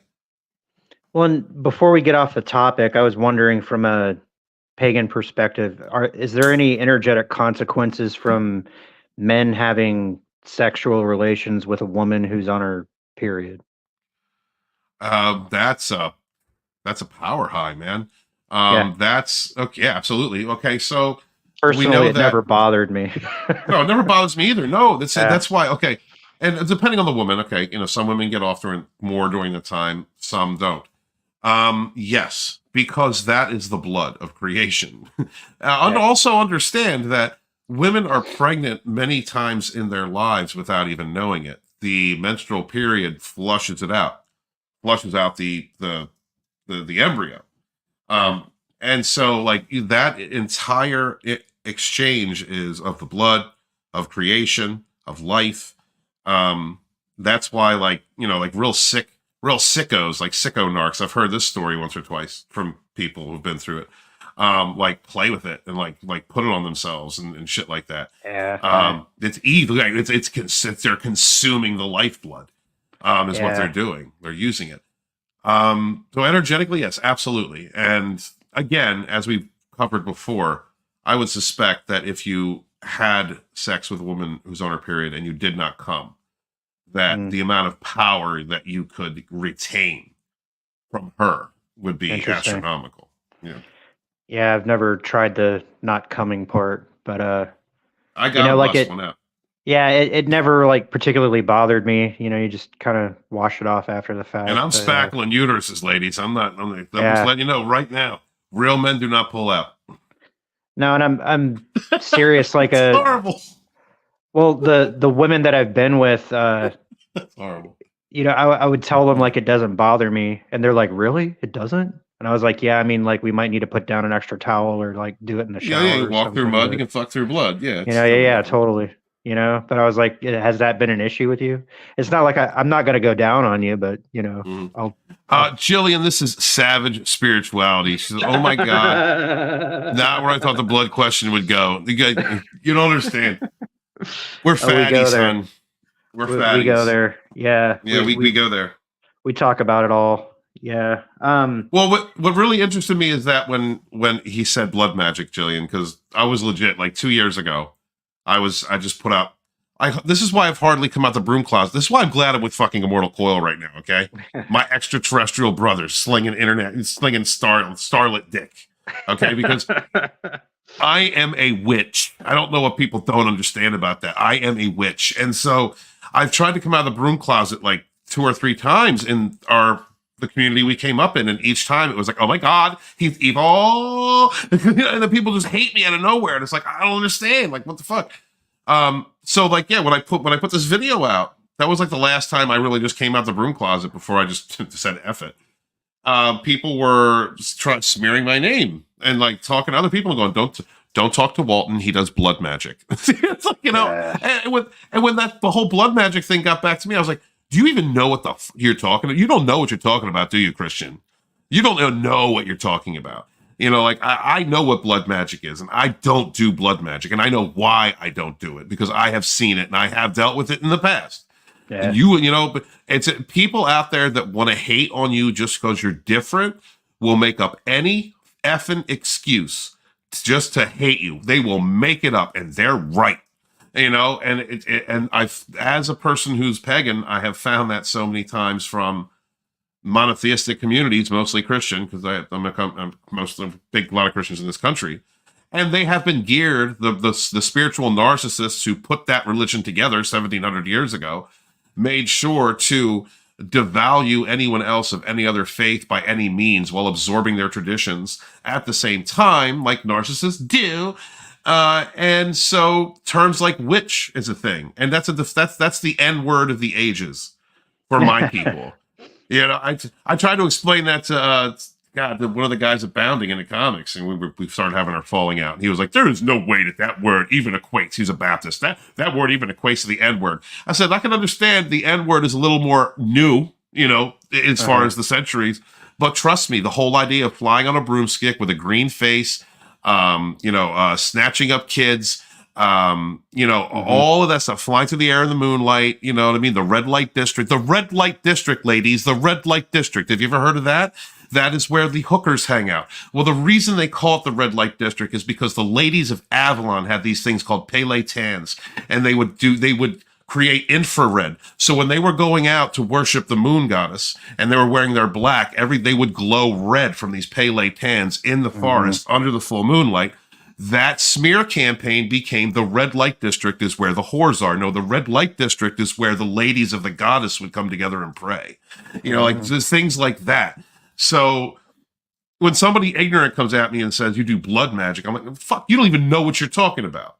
Like, don't step to me. Don't step to my knowledge. And I get a little, I'm sorry, I went low vibration there for a minute. But I do get upset about that.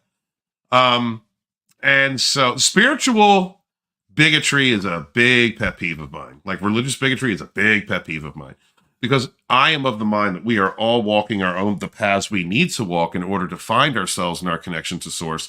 All faiths are valid. All these faces are of the one, you know, and meanwhile, somebody whose ancestors started a smear campaign that committed genocide to a countless number of my ancestors today is trying to tell me that they know what blood magic is. After all the lies and the ignorance that they have been conditioned with by their particular pantheon. And that gets under my skin. I am off my soapbox now. Sorry, Coyle. No, you're cool, man. And I would even venture to say in your past lives you were probably burned alive, dude. I absolutely was. Yeah. I've been gifted, yeah, many times and hunted. I've been through it.